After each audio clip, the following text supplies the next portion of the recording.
We know you love our audio podcast, but did you know that we're on YouTube too? That's right. Search The Fade Route with DNZ and you can find full-length episodes available to you whenever you want it. Go to YouTube and search The Fade Route with DNZ. Well, it's a big show. Welcome to The Fade Route It's a big bad show tonight. with DNZ. Yeah, it's a big show. Here are your hosts, Cracking up, telling them lies. DNZ.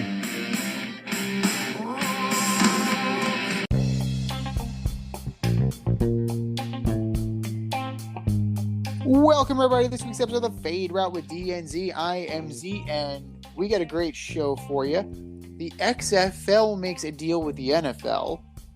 LeBron James wants to play with his son. And we're ordering up the 5 most unlikely Super Bowl MVPs. But we begin today with a landmark, groundbreaking settlement in the world of women's soccer. The U.S. Women's National Team and the U.S. Soccer Federation have agreed to an equal pay settlement of $24 million. Originally, the Women's National Team requested $67 million in their lawsuit, but agreed to a lump sum payment of $22 million as back pay and a leveling of past performance and just a measure of equity with the U.S. men's national team. And there's an additional $2 million agreed upon by U.S. Soccer that will go into an account to benefit U.S. women's national team's players in their post-career goals and charitable efforts, which is a nice touch. And this is a step closer to the equal pay for equal work that we are looking for in women's sports. It is not without its critics. While players like Megan Rapinoe and others are lauding this agreement, former U.S. Women's National Team goalkeeper Hope Solo, remember her? She's back in the news as she has been highly critical of this settlement, saying that it's heartbreaking and infuriating because it's contingent upon the collective bargaining agreement being agreed upon. So, in her eyes, according to a tweet sent by her this afternoon, this settlement is not a huge win. It's heartbreaking and infuriating. A promise of equal pay from the federation and back pay for a select group of players isn't equal pay, and it's not what this fight was about. That may be the case, but you have to admit it's a good first start. The women's national team has done all the winning. Has done all the winning.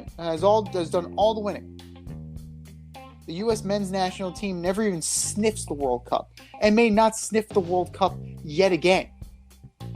Yet, they get paid a shit ton more than our champions do.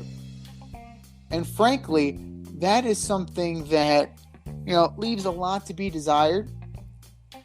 And you hope that this is trending in the right direction and that the collective bargaining agreement is agreed upon, so that way this will be ratified and we will truly be closer and we will truly be on the road to equity between men's and women's sports. And here he is. I've known this guy since our days on Carousel Shoes, flight crew through and through, the last QB in St. John's history. What's up, D? How's it going, man? Yeah, definitely a step in the right direction. A lot of people don't realize, but at one point, the equal pay portion of the lawsuit was actually dismissed, and the players had to appeal. But in the end, the players emerged with a considerable amount of money.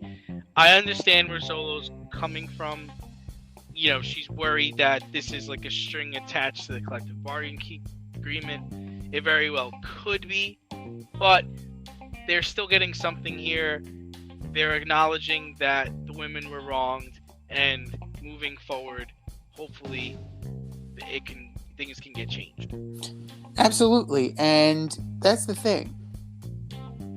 Equal pay is important, and the first issue is always admitting that there is a problem.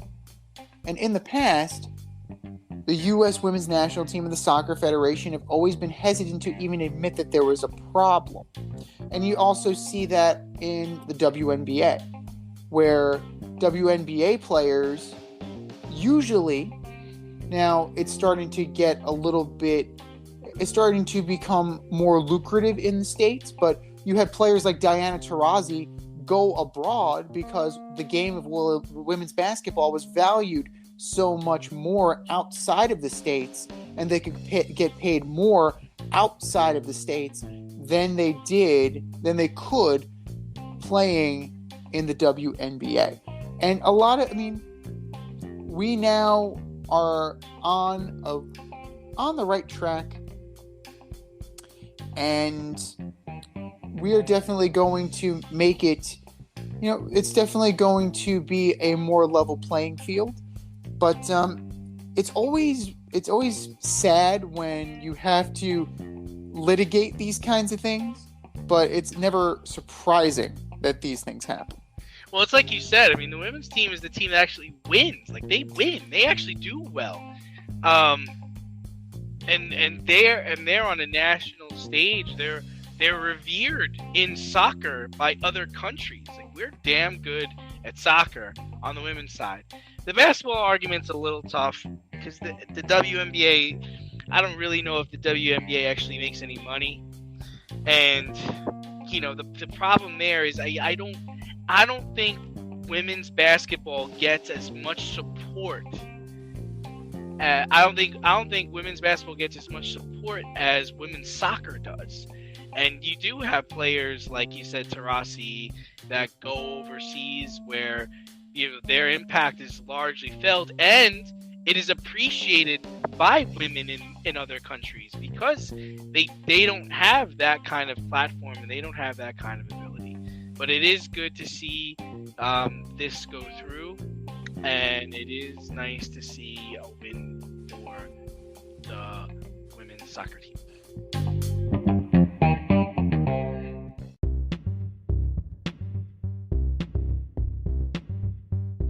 It's time for the Fade In, where we give a nod to the trending sports stories of the week.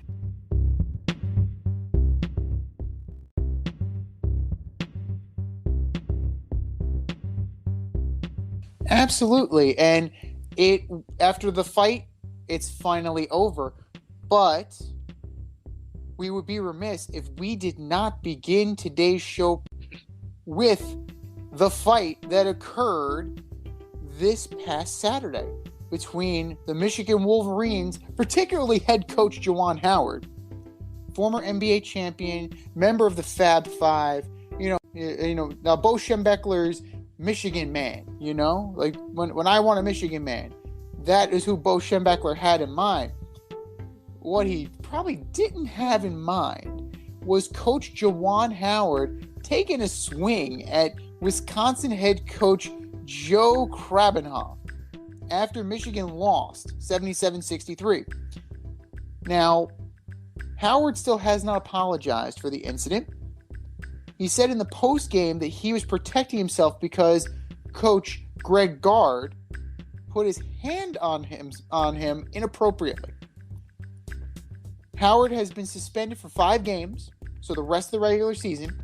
He's been fined $40,000, and Coach Phil Martelli, if you guys remember Coach Martelli, St. Joe's, Like Delonte West, Jameer Nelson, that Phil Martelli.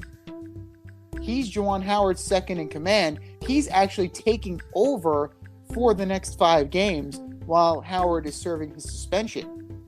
So, D, is this a big deal, little deal, or no deal at all? Yeah, I mean, he did actually wind up apologizing on Monday, thankfully. I mean, this is a big deal, man. I mean, Michigan is a big-time program. And Howard set a bad example for Michigan, for the Big Ten, for D1 basketball, and for all his players. The handshake is supposed to be the time when you come together and say, hey, man, regardless of what was said or what was done during the last hour we just played each other, good game, good for you. Good try if you lost, or hey, man, you got us this time. It's not your time to take a shot at somebody, especially this guy's not even an athlete. This is not Podunk College in the middle of nowhere. This is Michigan. This is Tom Brady land. This is, the Big Ten. This is a big deal. And Juwan Howard, you're an NBA champion. Act like it, man. Originally, I thought they should have, suspended him for the whole season. Because I really was I'm talking about Big Ten tournament, next 5 games, NCAA tournament. We'll think about, you're gone, dude. Like, we're firing you. You're out of here. And then I've come a little bit down to earth and said, you know what? Maybe the 5-game suspension is enough, but these are college kids. Someone could have really seriously got hurt in that melee. And all because the guy called a timeout with 30 seconds left, even though he was up 13. I mean, listen, I had a similar thing happen to me in high school where a team did that to us. They called timeout even though they were up big by 30. They were up big with 30 seconds left, and their coach called a timeout with, and you know what? Our coach said, next time we're going to be up by 30 when we play them, and that's exactly what happened. That's how you get back at these guys. You don't take swings at them in the line. And so what if the guy touches you? What is this, the South Side of Chicago in 1980? What are you in grammar school, man? Shrug it off. Be like, hey, man, don't touch me. Like, come, let's talk about this. Like, be an adult. Don't be a thug. And in this situation, he was a thug. So to give proper context to this, we definitely need to put that into proper perspective. Guard actually put in his walk-ons. Okay? So in your analogy, right? You're losing by 30 and if they put in their freshmen, it would be a similar kind of situation, right? Guard calls a timeout because this team is full of walk-ons. They're not his star players. Michigan is still playing its starters, still playing full court press, still trying to win this game. It's rightfully so that these walk-ons would be flustered. So I can understand why a coach still in the game, still in the moment of the game, would call a timeout to settle his flustered team. No lead is safe. No lead is ever safe. So I completely understand why Coach Guard would want to keep his guard up, no pun intended, but you can't be grabbing people. Like, you can't. I understand that, you're trying to, to try and talk to him. You're trying to, grab his arms, get his attention. But there are better ways, especially in a hypersensitive environment, just after the flush of a game that was intense. It was hotly contested. There are better ways to go about it. Maybe you wait until afterwards and you send, a team manager over and say, hey, coach would like a word with you, something like that. Yeah.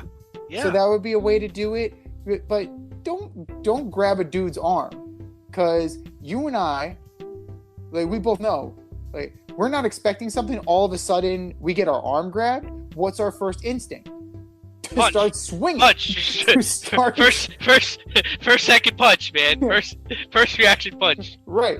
Then ask questions. Yeah. So I completely understand. Both are reasonable. But neither of us are head coaches of Michigan, though. Like neither of us are the head coach of a basketball program in Division I college basketball. No, we aren't. And So for us maybe to take that mindset, right? As soon as someone grabs our arm or touches us to, swing, okay, but we're not molding college minds on a national stage on television, right? No. There's a time and place for everything. And you're taking from what I understand, from what I read, guard was simply calling timeout, like you said, to help out his walk-ons, to advance the ball. Just to get it across half court. Like, let's just try to help this situation out a little bit. A good teaching moment, possibly, but you can't do that. You set a bad example for the players on your team, and like I said, someone could have gotten hurt. Somebody definitely could have gotten hurt, and 3 players already were implicated in this, right? You have Michigan forward, you have Terrence Williams, you have Musa Dabate, and then you have Wisconsin guard Jacob Neath, right? They were all suspended for their roles in this action. So this was a domino effect because the action of run it back. The action of the arm grab leading to the punches led to the players throwing the punches. Now all hell has broken loose. So it has created a domino effect, and frankly, it's another instance where the quote-unquote adults in the room are the ones behaving like children. And frankly, I'm fine with a 5-game suspension. I'm fine with a $40,000 fine. You're going to hit him in the pocketbook. That's definitely the way to do it. You definitely have people's attention now. And what I don't like is that Krabenhoff is not expected to be punished for this because he played a role as well, right? He was also, he wasn't just a face getting punched, right? Let's be real here. He wasn't just an innocent bystander. He wasn't collateral damage. There was a clear reason why Juwan Howard just wasn't swinging for the sake of swinging. And, Krabenhoff definitely has a role. Guard was also fined $10,000. So if maybe, not something from the league, maybe Wisconsin is going to internally suspend Krabenhoff or internally punish Krabenhoff, but him escaping without blame, it doesn't sit well with me because there was no right, there was no wrong here. There was just escalating levels of bad behavior. Yeah, and I think you're right in a sense. Guard shouldn't have grabbed him, but I think he was trying to. He could tell Howard was upset, and he was trying to hold him from walking away. Because I think what Howard kind of said to him was like, "I'm not going to forget that." And Guard was trying to hold his arm to keep him from walking past and be like, "Hey, listen, this is why I did it. I wasn't trying to show you up. I was trying to advance the ball, and you're trying to explain." And you know what? You're right. He probably shouldn't have grabbed him. He probably shouldn't have put his hands on him. He did. It's over. People are suspended. People are fined. But man, that was wild. Do you love brownies? Of course you love brownies. But you know what's better than a brownie? A delicious, handcrafted, gourmet brownie delivered right to your doorstep. That's what our guys at Sweet Life Brownie Co. offer. Chef Tommy D and the crew offer a dozen delicious delights that you will crave, from the classic OB to Dutch apple to campfire s'mores and many more. Check out their website, sweetlifebrownieco.com, for their Friday brownie drops. At noon, their site goes live and you see what they're making. Since you're there, become a site member and earn points. You earn 50 points just by signing up. Make sure you follow them on Instagram and Facebook too, at sweetlifebrownie_co, for the latest updates and their latest releases and creations. That's sweetlifebrownieco.com. Give them a call, 845-641-3043, and tell them D&Z sent you.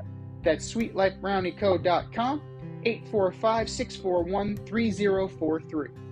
Sweet Life Brownie Cup, because there's always room for a brownie.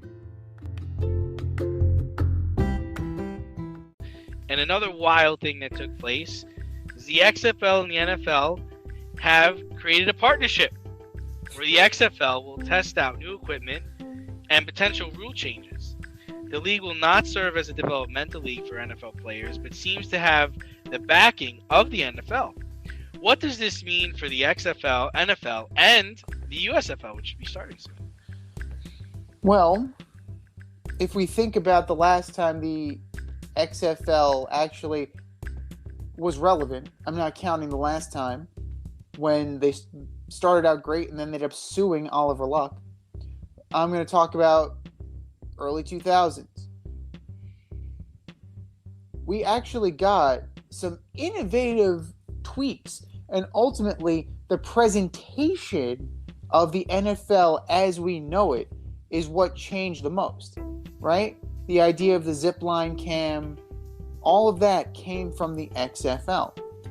Now, we're going to see what is really going to come of this, because I liken it to that short-lived partnership with the Atlantic League that Major League Baseball did, where they moved the mound back 6 inches, or they move the bases and they experiment with the robo and it's the breaking ground for these rules that may or may not affect the game that we know. So in a way, this is going to be like the petri dish that the ESPN article that Kevin Seifert wrote. He's likening it to a petri dish. And I can understand that as well. So ultimately, I don't think it's going to last that long, just because I don't see the XFL lasting that long. And if the NFL is able to get one thing out of it, they'll be beneficial. They're not going to be trading talent. They're not going to be doing anything like that. If they can get, better equipment, I think that'll benefit them in the long run. Ultimately, the USFL is not going to be affected by this either, because I don't see the USFL, again, another one. I don't see them being around that long. I really don't. I don't see them as direct competition, but the hunger for any product that's not the NFL just isn't there. The USFL just had their draft the other night. Absolute dreck. Like, these are guys that they couldn't hack it in they couldn't hack it in the XFL. So, I mean, the highest profile player in the USFL right now is Paxton Lynch. Oh, geez. Need I say more?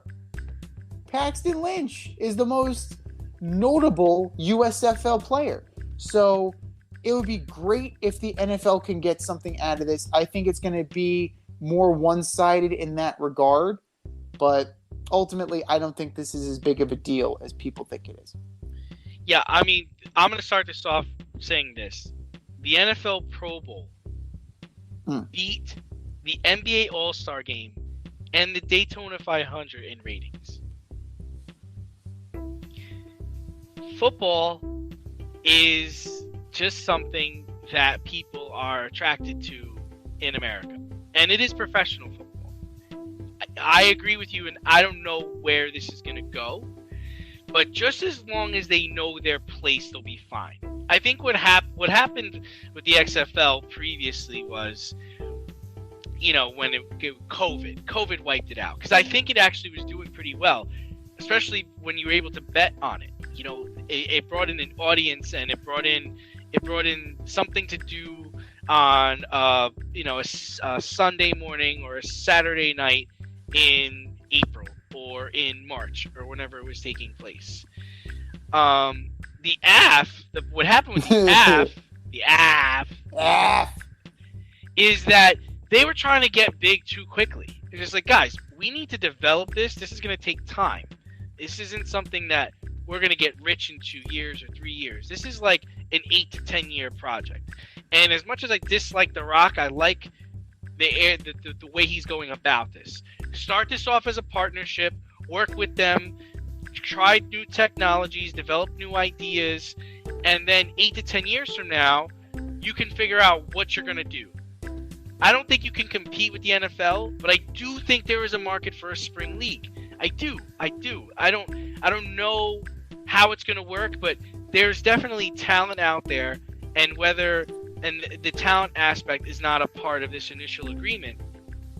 But you can certainly see how a player, like I said, like Kyler Murray, could be upset with the Cardinals and be upset with the situation and be like, forget it. I'm going to go to the XFL where I'm going to be the best player. I'm going to make the most money, and I'm going to have a decent career.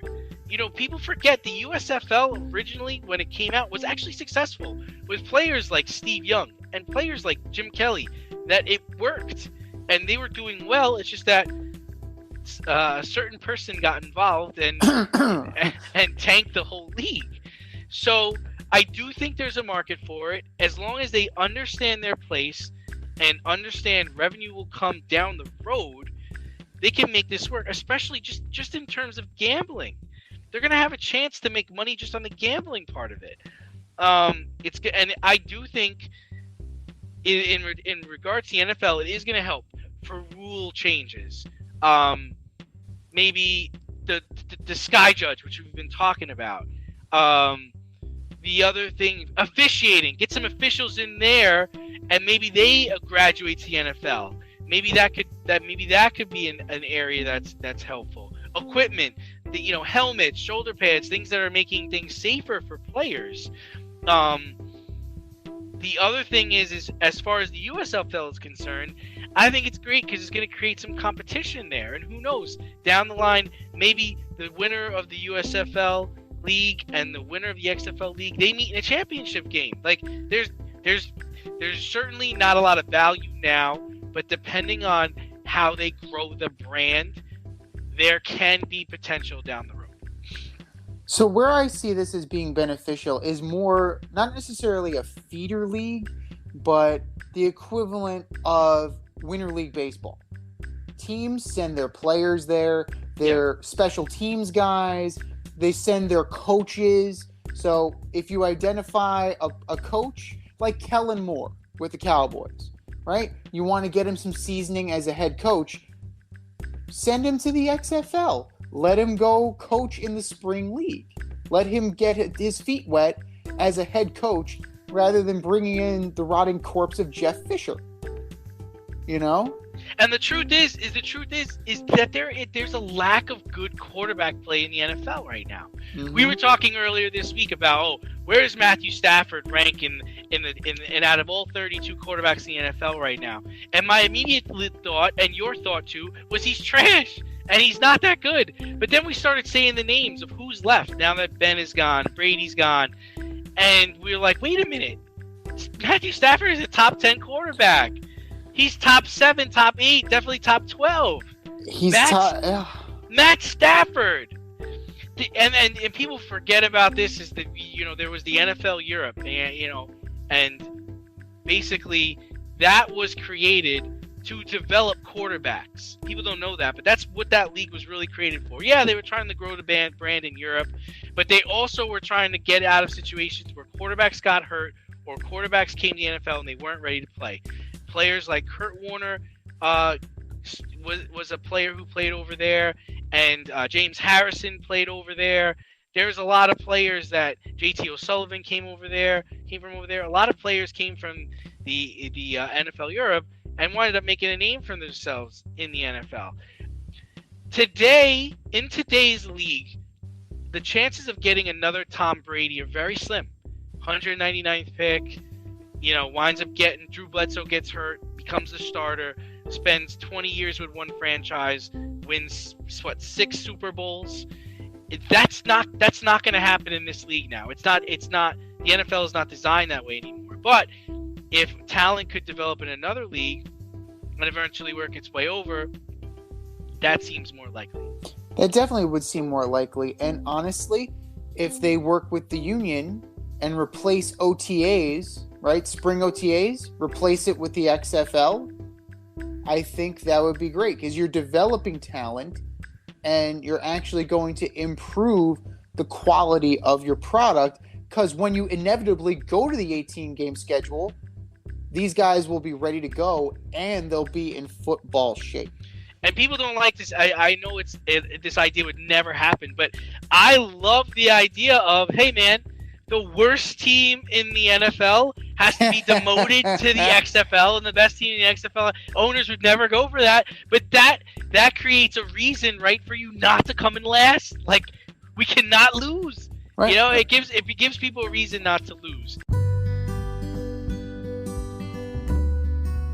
Avoid messy accidents. Get better stopping power with your brake pads. Callahan brake pads. You never know when you'll be driving in the road and there will be a truck tire that you need to avoid and save your family. Callahan Auto. We really care about what's under your hood.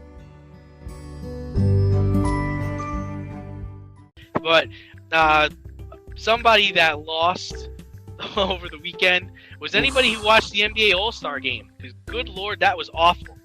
But rather than talk about how brutal and awful the contests were, we're going to just focus on some second half storylines because, believe it or not, there's only 23 or 24 games left in the season. Chris Paul was being considered for the MVP. He injured his thumb last week and will likely be out until May. What does the loss of Chris Paul mean to the Suns, CP3, and to this number one seed going forward? Well, considering the fact that he was the difference maker, it's definitely going to make a huge difference. Even though DeAndre Ayton and Devin Booker have more seasoning, Chris Paul was the linchpin of the whole thing, right? His acquisition is what took them from 2 years away from being 2 years away to being in the NBA championship, right? They had him in the finals. He single-handedly was the X factor. And this year, I mean, he's averaging 14.9 points per game. You're looking at 10.7 assists, almost 49% from field goal range. I mean, 84% free throws. He's having another bang-up season. And this is what Chris Paul does. And they had the opportunity, and the timing of this could not have been worse, right? Because the trade deadline has come and gone. There was one guy that could have been picked up probably on the cheap. One Mr. Kemba Walker. Kemba Walker would have been a nice stopgap. Oh, here's a guy that just signed with the Brooklyn Nets, Goran Dragic. Yeah. Dragic would have been an excellent pickup. Now you're going to have Booker being the primary guy again. Cameron Payne is going to be the primary point guard, and he's been under the learning tree of Chris Paul, but is he going to be what Chris Paul is? I don't know about that, but overall, they're top 5 in assists, they're top 5 in rebounds, and they're top 5 in points per game. That's definitely going to take a hit with Chris Paul not being there to facilitate the ball. Now, are teams like Utah, Denver, are they going to be able to catch the Suns? I don't necessarily see that, but it's going to be sweatier than we think. Man, you touched on that Kemba Walker thing is just freaking crazy. Really, they brought him in, and they're telling him, don't play the rest of the year. We'll pay you not to come to the games and sit on the bench. Are you kidding me? Yeah. Are you kidding me? And did they not learn their lesson? Like, Boston didn't re-sign Fournier.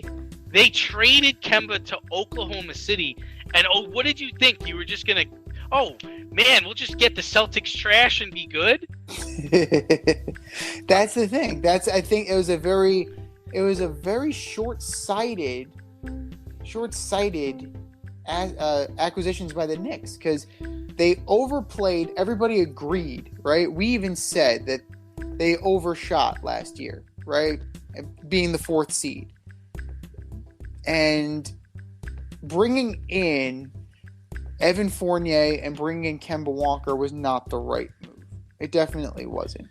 But as far as the Chris Paul thing goes, I mean, even it's in a short stopgap situation, Kemba Walker would certainly be even a bench piece. Kemba Walker would be a nice little ad for them. Absolutely. I like Kemba Walker, and I don't know, maybe my memory's all messed up, but I remember at one point they cut him out of the rotation. Mm-hmm. Then all of a sudden they brought him back, and then he was playing good. They were doing good. They were thriving. And now you're losing. So what does it matter to just play him? And the whole idea is, though, they don't want him to get hurt because they want to use him as trade bait for the offseason. Nobody's gonna. You think his trade value is gonna go up? Tell the Rockets and John Wall how the trade value for John Wall has gone up since he hasn't played all season. Like, what are you guys thinking? I don't get the mindset there. Play him. Let him get his value up. The Garden cheers his name. They chant his name. Now, here's what I'm thinking, right? I think they see him as an ultimate change of scenery guy and ultimately a salary dump for the other ultimate change of scenery guy, one Mr. Zion Williamson. Possibly, but the whole we play to win the game. You should be playing to win the game. The Garden wants him to play. I like watching him play. You're losing anyway, so just play him. Play everybody. You should be searching for new ways to try to win because you can't win. And I didn't even comment on the Chris Paul thing, but basically him being out the next 8 weeks, he's not winning the MVP award. That's gone. It gives the Suns a chance to grow without him. He's an injury-prone player. And the Suns need to be prepared to play without him in the playoffs and play without him sometime in the future. He's not going to play forever. And granted, we've talked about Chris Paul on this show a couple of times. I'm not a fan of Chris Paul. I think talent sets the floor, character sets the ceiling, and I dislike his character. I don't like how he talks to referees. I don't like how he agitates players. I think he's a dirty player, and whatever happens, happens. So, CP3, whatever.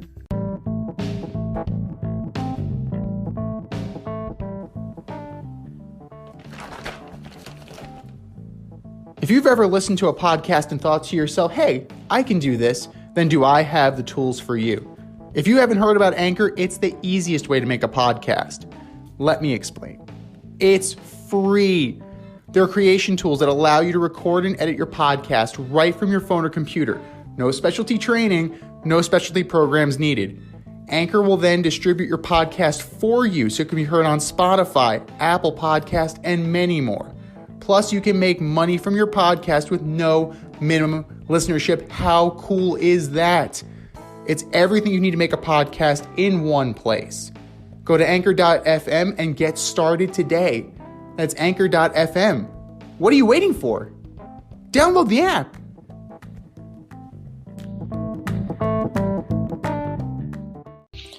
Well, speaking of whatever happens, happens, we do have another storyline coming out of the NBA, right? LeBron James. LeBron. Pride of Akron, Ohio. Once again stoking the flames about whether or not he's going to join the Cavaliers. So there was that one little thing. And a little sub-story that we might have to wait a couple of years to play out. He wants to be on his son's team when Bronny eventually turns pro. LeBron said he will try to get wherever Bronny's drafted and play at least one season with his son. So, I mean, you have two sons. Do you see this happening, and should teams start prepping for this? I mean, here's the thing. It's like, I've never seen his son play. I can't comment on how talented his son is. I don't really know.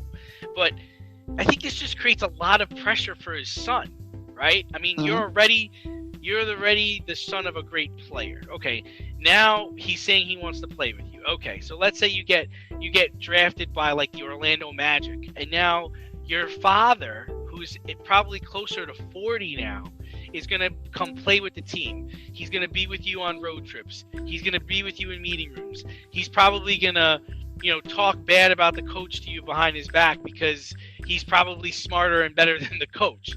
Is that the best environment to put your son in? Wouldn't it be better to let your son just go out there and kind of play and kind of make a name for himself? I don't think this is a good position to put his son in.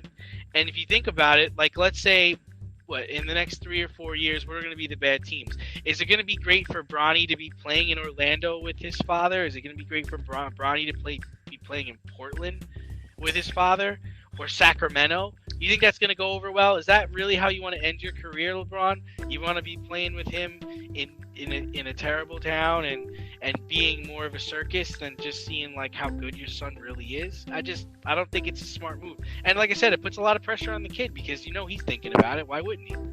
Well, I have 3 words for you, sir. Madison Square Garden. They're finally going to get him. He's going to be 41 years old and at the end of his rope. And that's when the Knicks finally get LeBron James at 41 years old. And whether or not his son can play is immaterial. It doesn't matter. He's already taken his son's spotlight. Yeah, but you don't want him to be drafted because LeBron James is his father, and you think you're going to get LeBron James. Like, that's terrible. No, absolutely not. Like, think about it. Like, we're not talking about Bronny like we were talking about LeBron. Okay, so he's already not that good. Okay, we're not talking about Bronny like people were talking about Carmelo Anthony, because people were talking about Carmelo Anthony when he was getting ready to come out to go to Syracuse. Mm-hmm. Like, what if? So let's say he's good enough to be a top 20 pick, and people overshoot for him and draft him 6, 7, 5, or 1 because of his father. Dad. That's awful, man. That's just gonna be awful. That's Anthony Bennett status, man. Yeah, absolutely. And teams, you know what? The other thing you need to really be thinking about, yes, LeBron James, he is a legend. And this year he's doing well, right? He's averaging 29.1 points, almost 7 assists, 52% from the field. Yes, that's great. He's also 37 years old. Father Time is undefeated. Tom Brady beat Father Time. Well, I don't know about that. He made it. He might have to deal with Giselle because she's taking Brazilian Jiu-Jitsu now. Giselle. But LeBron James can't keep going at the rate he's been going. And it's just your body's going to break down. He's already started to break down since he's been in LA. So, yeah, it's going to be the law of diminishing returns. What are you going to pay for? And is he going to take a mid-level exception to do this? Probably not. Fiscally, it's going to be a nightmare because you have to pay your stars. You're going to have to pay LeBron, who's on the back end of his career, kind of like Jordan was with the Wizards. That's what you're probably going to be getting. You'll get flashes, but you're not going to get consistency. And you're going to get a question mark with his son. It's just a big question mark, and I don't think teams are going to necessarily touch it, if only for the fact that they want to sell tickets and put asses in seats. Now, does that benefit LeBron, right? Or is that he's very self-aware, and he's very aware of his legacy, and so is his camp. Rich Paul came out this week and tried to take Michael Jordan down a peg for being on the NBA 75 because LeBron's road was harder. Shut up with that. Now, with somebody who's very self-aware of his legacy and self-aware of his brand, I don't necessarily think LeBron would end up in Sacramento. I don't think LeBron would go to Utah. I don't know if LeBron would go to New Orleans. I don't think that, regardless of what he says, your actions speak differently. He either went to huge markets, he went to Miami, he went to LA, or he stayed in Cleveland. I think the only way this works is if Cleveland drafts him, and then that's even more of a crucible, right? Because LeBron not only played there, but he won there. That's even worse if you're Bronny. If it's the Minnesota Timberwolves, okay, whatever. But you're either going to end up in a big market or you're going to end up in Cleveland, because that's the track record of one Mr. LeBron James.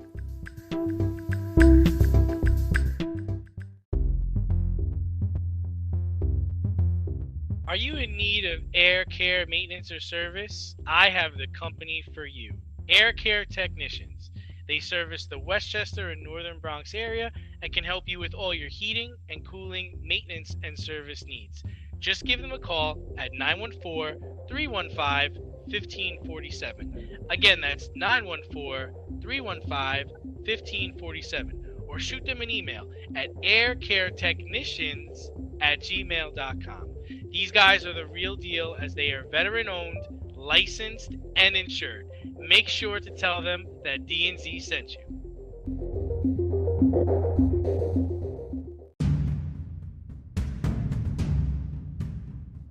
More or less?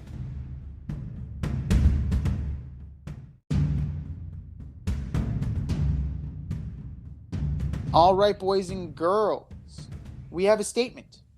And that statement is more likely to happen or less likely to happen. And here we go. More or less likely, the 2022 MLB opening day will start on time. Jeez. Less likely. There are so many things in the way of getting this resolved. I don't see how it's gonna get resolved. Salary cap, for one, they're like $70 million off of the salary cap. The players are harping on service time because they want to get paid quicker, and players are upset about tanking. Teams not competing to win championships. I mean, I'm siding with the owners. I don't know how you feel about this, but I am. If I'm an owner, I want a lower salary cap. I don't want to spend 240 million, 260 million. No, I want to spend 214, 210. Yeah, that's it for me. Like, especially if I'm a small market team, I'm not killing myself. All right. I need service time. I need to help save money, and I need my team. So if my team can't compete, I got to figure out other ways to save cash. Okay. And if I'm gonna really win, let's be honest, I need to suck for 4 or 5 years to get back into it again. It's just the way the game is designed, Z. It's just the way the game's designed. The Astros, Tigers, and Raves prove these methods work. Okay? And there are other things working against the players. COVID. I know these guys are billionaires. I know these owners are billionaires, but they haven't had full stadiums, full stands for 2 years. Okay?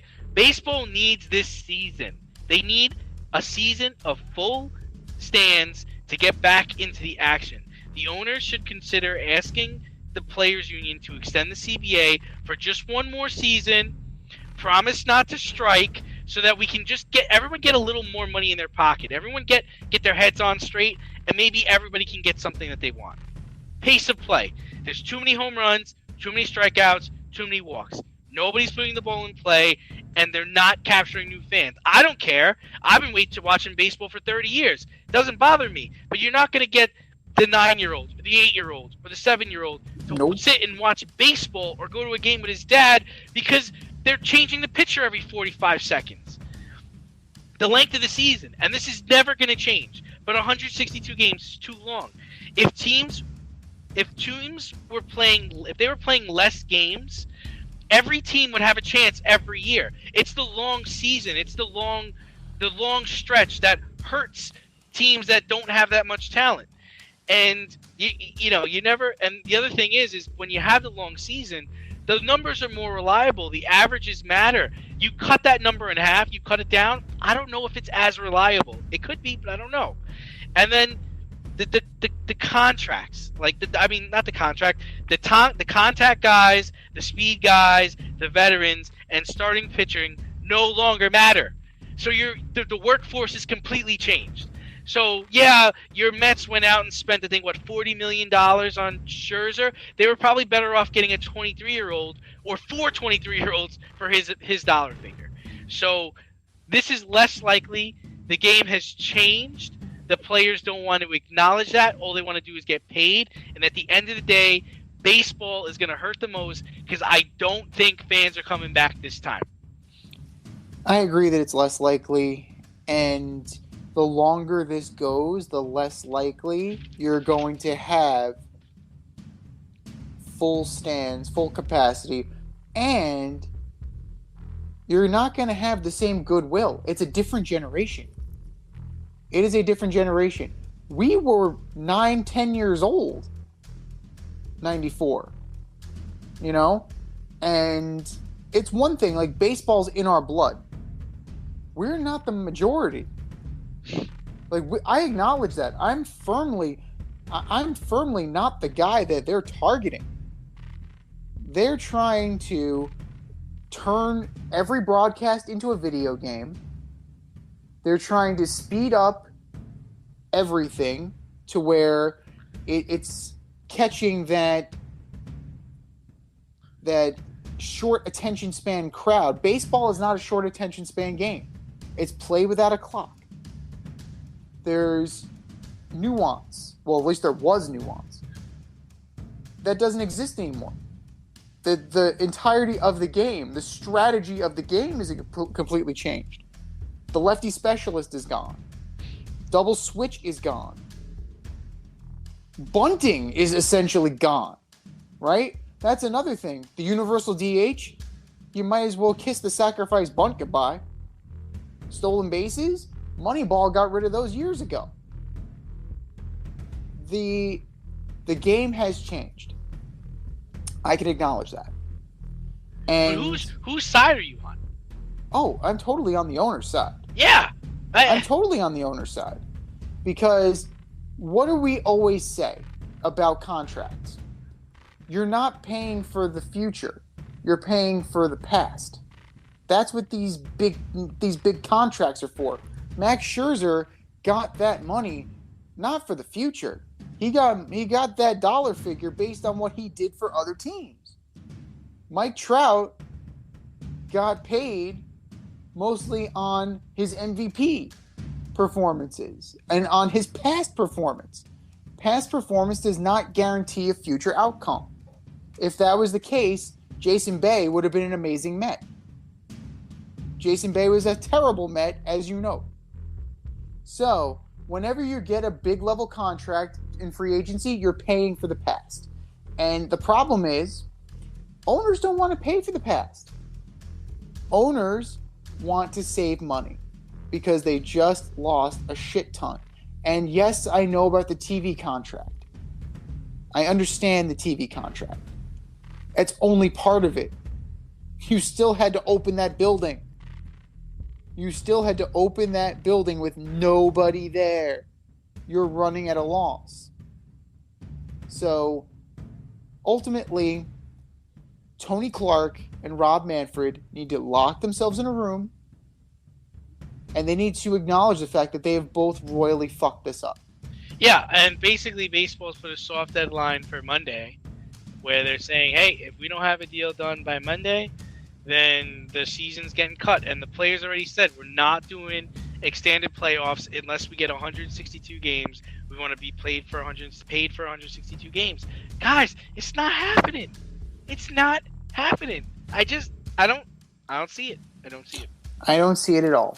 Absolutely not. And they're clueless. They're clueless. They're clueless. They don't want to know. It's either you're clueless or you don't want to know. You don't want to accept what it is. I don't know what you guys want these people to do. I think it'd be a different story if you had 2 years of phenomenal numbers and phenomenal ratings. Everything's going great. Yeah. They're upset because they're not getting paid as much as they were. Because why am I going to pay you? I don't have to pay you. The developmental leagues are better now. Better than they have ever been. I'm getting a much more polished player at 23 than I am getting a broken down pitcher at 34, 35. And you know what? I'm going to take the chances with the 23-year-old because there's a better upside there.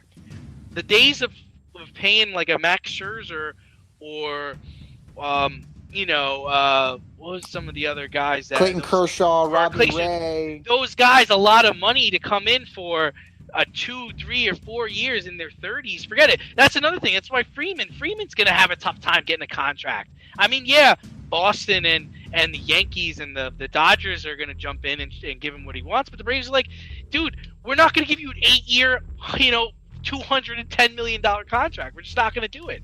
Well, maybe we'll give you a 4-year, 140 if that works for you. But I'm not paying you until you're 38 or 39 or 40. Those contracts do not work. No. We won our World Series. We're not gonna sink our team. And he's a great player, and he's gonna do well. And then, I know we've been talking about this for a while, but then you have the other side of the, you have other people who are like, now I want them to increase the salary cap. I want my team to spend money. Spending more money doesn't equate to better baseball. Okay, the years when the Yankees won their championships, when they outspent everybody and they spent so much money, guess what? Everybody can do that now, and that's why they have a tough time getting back there and doing well, because now everybody spends money. So, and then you have teams like the Rays that don't spend anything and they make it to the World Series, and somebody said, "Oh, that's not a good model for winning. That's not a good model for success." Hello, they got to the World Series. They spent a quarter of the money that the team they played did. I think they won pretty good. Now, I gotta say, sustained success is based on what? Drafting, developing talent, and then signing them. And then moving them for cheaper talent. Right. Isn't that what Tampa Bay does? That's what they do every 4 years, man. That's what they do. And run it back. The rumor is that Austin Meadows is on the block. Burn it down. What did I tell you? What did I tell you when I heard that? They're gonna fleece whoever they trade Austin Meadows to. If you get a call from the Tampa Bay Don't answer. Rays, hang up. Do not answer. Hang up. You will lose. They know their players better than you do. They know your players better than you do.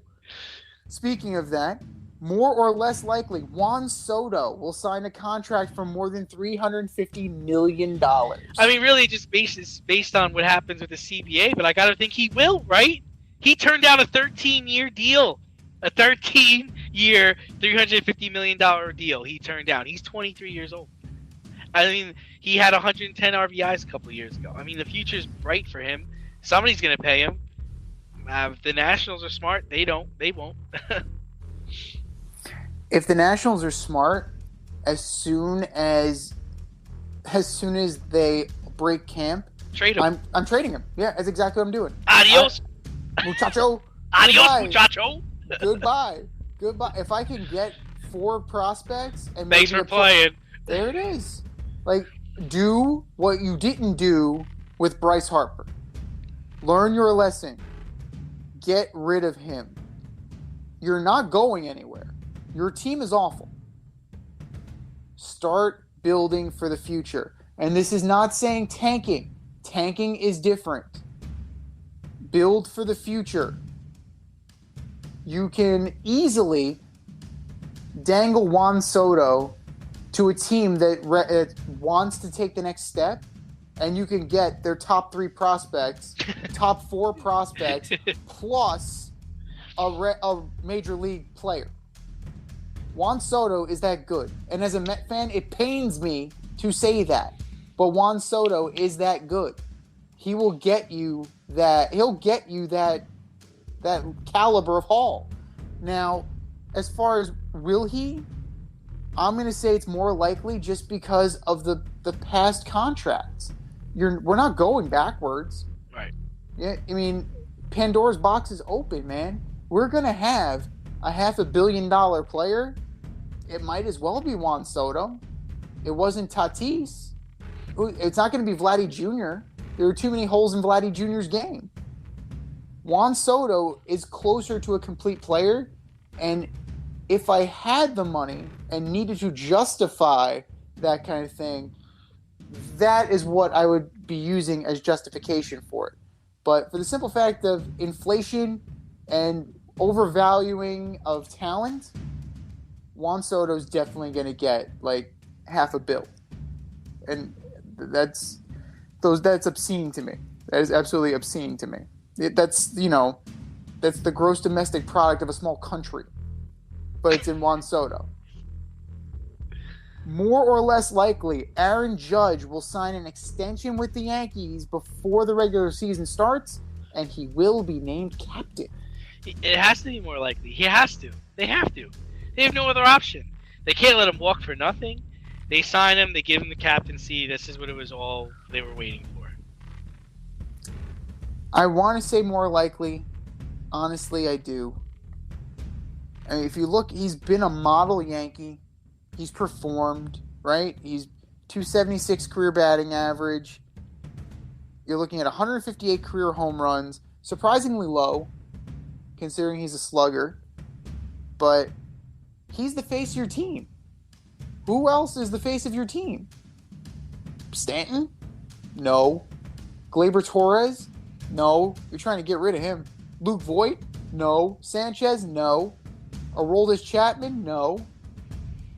Like, this is it. Like, this is the guy. You've been waiting for the next Jeter? You have the next Jeter. Lock the son of a bitch up. Lock him up. Make him the captain. And then figure out the rest of the team and build around him. Because what you have ain't working right now. But you have a guy who wants to be here. You have a guy that's producing. You have a guy that's handling the spotlight that being the star player of the New York Yankees brings. You don't just let those guys leave.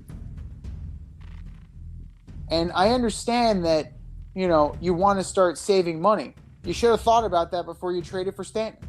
You should have thought about that before you traded for Aroldis Chapman and then re-signed him. You should have thought about that when you signed Aaron Hicks and his back broke the moment he signed this contract. That's not on Aaron Judge. Aaron Judge is the guy you keep. And last but not least, more or less likely, number 4, Zion Williamson will be a New Orleans Pelican next year. I mean, this is less likely, and this comes upon reports where he hasn't been in contact with the team. He did not talk to McCollum after the trade. He's not playing because he doesn't want to get hurt. I think he's going to force his way to a big market team, possibly the New York Knicks. So I'm going less likely. I'm going absolutely less likely. Go back to draft day.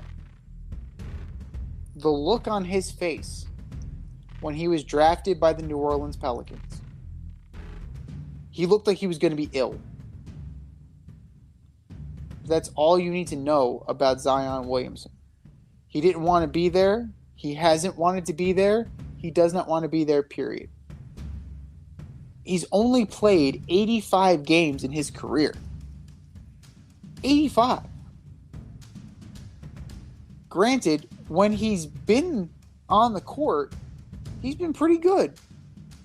Has he been transformational? Has he been generational? No. As it turns out, Ja Morant was the better pick. But you can't foresee that Zion Williamson is going to be that level of... You hesitate to say the word, but I would argue he's a bust. Considering what Ja Morant is doing, there's no way I'm keeping him if I'm the Pelicans. You have CJ McCollum. You have other talented players there. And you can get more for Zion Williamson because of the name recognition of Zion Williamson. And this feels like a New York Knicks or bust type deal. I mean, I can maybe argue for a team like Cleveland or, a team maybe like Miami. Maybe they want to shake things up. A team that's young, relatively young and hungry. But I don't see Zion Williamson being there long term. And this may have been the moment where it's become a bridge too far for the front office of the Pelicans.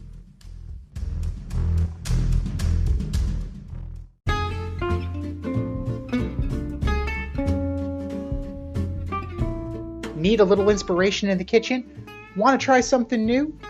Or maybe you just need a new YouTube cooking show to binge? Well, I have the answer for all three. As You Eat It, hosted by me, Z. I invite you into my home and show you methods designed to empower and inspire you in the kitchen. Cook how you want to cook, eat how you want to eat as you eat it. That's As You Eat It, available only on YouTube. AZ, You Eat It. Check it out and let's get cooking.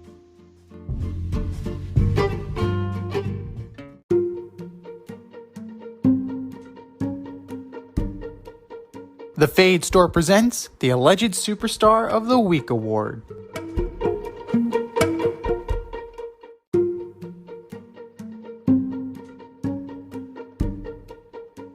All right, boys and girls, it is time for the Alleged Superstar of the Week. You know how this goes. We put up a poll on our Twitter page at FadeRouteDNZ, and you vote. And you vote, and you vote, and you vote. The winner gets announced a week later on our show. And do you know, D, who won last week? Oh, I felt like I do, and now I don't remember. Who won? One Dark Knight turned bad bird. Matt Harvey. That guy. Look who won the white pony. It was Matt Harvey. But that was last week. What about this week? Who are your nominees, D? All right. For my alleged super... You know what? I'm going to let you go first. I always go first. You go first this week. I feel bad. I always steal your guy. Quite the gentleman. For me, I got 3. 2 from the world of basketball and 1 from the world of golf. Okay, we're definitely gonna have different guys. Number 1 for me, Kemba Walker, for agreeing to a big money contract and then agreeing to be sidelined by the Knicks after averaging career lows in points and assists in only 37 games this season, just in time to be an expiring contract salary dump next year. Kemba Walker, you are my alleged superstar of the week. Phil Mickelson, for getting in bed with the upstart Saudi golf tour in order to gain leverage with the PGA, only for it to completely blow up in your face, forcing you to apologize and ultimately lose a sponsorship deal. Phil Mickelson, you are my lefty superstar, alleged superstar of the week. And last but not least, JJ Redick, for making this growing rift between Zion and the New Orleans Pelicans all about him. He was the one who was concerned about Zion's leadership ability when he was a teammate of his in New Orleans, and he voiced his concerns to management. JJ, Booby, it ain't about you, man. You're retired. You're done. Go be a blowhard with Stephen A. Smith. And if I may borrow from Mike and Mike, please do us all a favor and just shut up. JJ Redick, you are my alleged superstar of the week. Who you got, D? Oh, man, I got 4 this week. First up, I got your boy, Marcus Stroman. No. Ripping his former team, the Mets, on Twitter and telling other players not to sign there.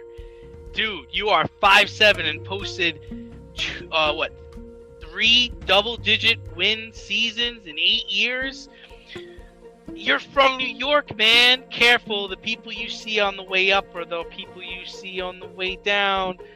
Marcus Stroman, you are my alleged superstar of the week. Number 2, I have Zion Williamson, former number 1 pick of the New Orleans Pelicans, has not been in contact with the team, did not reach out to CJ McCollum after he got traded there. That's clownish, bro. You're supposed to be the face of the franchise. You are my alleged superstar of the week. Number 3, Juwan Howard. Come on, man. You're taking a swing at another coach on a handshake line? This is grammar school in Chicago in the 80s, man. You can't be doing that. Juwan Howard, you are my alleged superstar of the week. And number 4, we might have missed this a while back, but I'm bringing him up now. Matt Stafford, professional photographer Kelly Smiley, fell in front of you right before the Rams parade, fractured her spine, and broke 2 of her cameras on the fall. You made an awkward face at her, told your wife to handle it, and walked away. Dude, you are my alleged superstar of the week. I saw that. That was so bad. Oh Mr. my! Nice Guy is not so nice at all. No, absolutely not. And it was only a matter of time before the real Matt Stafford stood up, and that was a bad look for everybody. That's a bad look, man. And then they tried to cover it up, saying that she's not a good person, that she's a racist. Like, that does not mean anything. He watched her fall, told his wife to handle it, and walked away. So yeah, like, what more can you say about that? And I don't want to hear that he was drunk. Yeah, he was drunk. Like, that usually reveals your character. In vino veritas, I believe, is what the old saying is. But you've heard our nominees, ladies and gentlemen. Go to our Twitter page at FadeRouteDNZ. The poll will be there. And for all of our nominees,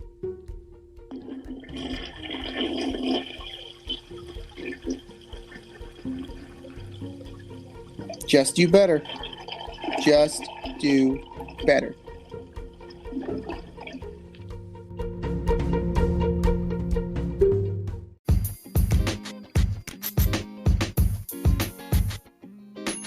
Your favorite podcast has its own merch line now. Go to the Fade Store with DNZ.com today for all your Fade Route merch needs. I'm talking tank tops, t-shirts, sweatshirts. Like yoga pants? We got those too. Like some cool accessories? We got those too. And we're not done yet. We have so much more planned for you, but check out what we have today at the Fade Store with DNZ.com. That's the Fade Store with DNZ.com.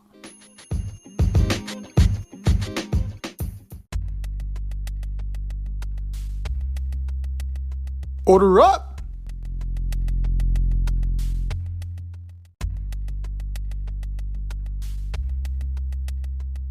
All right, boys and girls, it's time for us to order up. Order up, order up.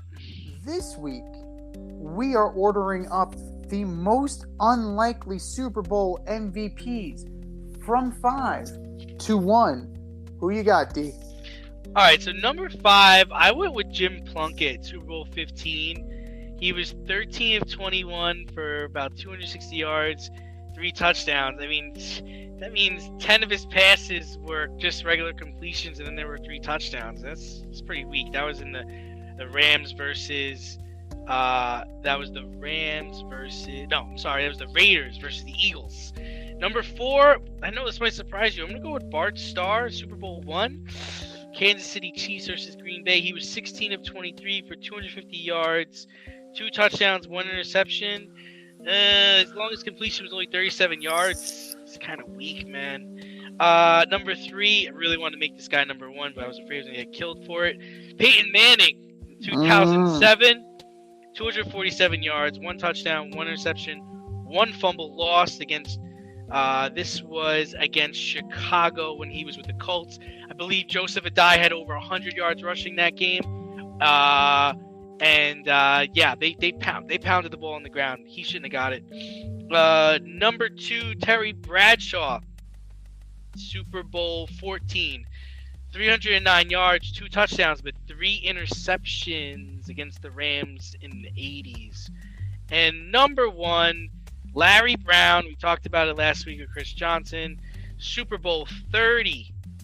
Neil O'Donnell threw him 2 beautiful passes that was all he did all game. He had 2 interceptions. He returned them close enough so that the Cowboys could punch him in. And that's all he did. And that was Pittsburgh against Dallas in Super Bowl 30. What do you got, C? Well, not as much Peyton Manning hate. Definitely not as much Peyton Manning hate, but that's okay. Trash player. But definitely like some underwhelming performances on here, but surprisingly, you're not going to find Malcolm Smith. Smith, the linebacker from Seattle. He had an interception for a touchdown. He had a fumble recovery, and he had 10 tackles. Yeah. So, Malcolm Smith, you may be the most obscure in history, but you certainly had a good game. So, kudos to you, man. You're not on the list. Number 5, Ray Lewis, Super Bowl 35. Yeah. Not Nothing to speak of. Nothing noteworthy. No. Because that game was such an ass whooping. Terrible. That game was such an ass whooping. And I was looking forward to that as a Giants fan. Boy, what an ass I was. So, yeah. Because I guess they couldn't give it to the entire Ravens defense. They had to give it to one person. Kudos to you, Ray, but you didn't really do anything to warrant that. Number 4, Dexter Jackson, Super Bowl 37, Tampa Bay. 2 first-half interceptions. Okay. What else you got? That's it. Like, what else you got? And a route, too. And that's it. Yeah. In blowout game, you had to give it to somebody. And apparently, that was the best of the bunch. Okay, that's fine.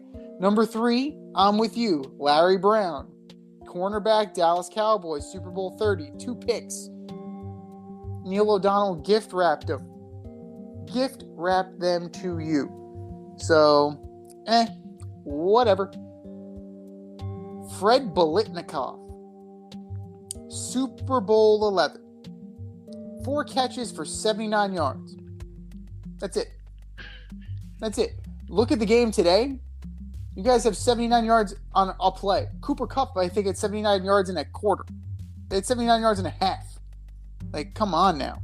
Like, that's like, Number 1, Jake Scott, Super Bowl 7, safety for Miami, 2 picks. Okay. These are all just you really could order them however you like, but they were just very much All right, this has been the Fade Route with D and Z. Thanks for tuning in tonight. You can catch our podcast on Wednesday nights on the Anchor, Spotify, iHeartRadio, wherever you listen to your podcast. Until next time, stay faded, everyone. Time for us to run the go route, but we'll talk to you next week.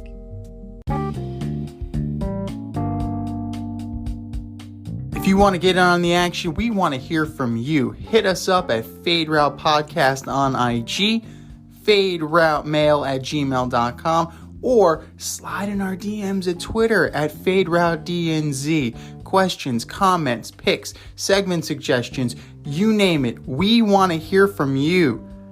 Get at us, in crowd.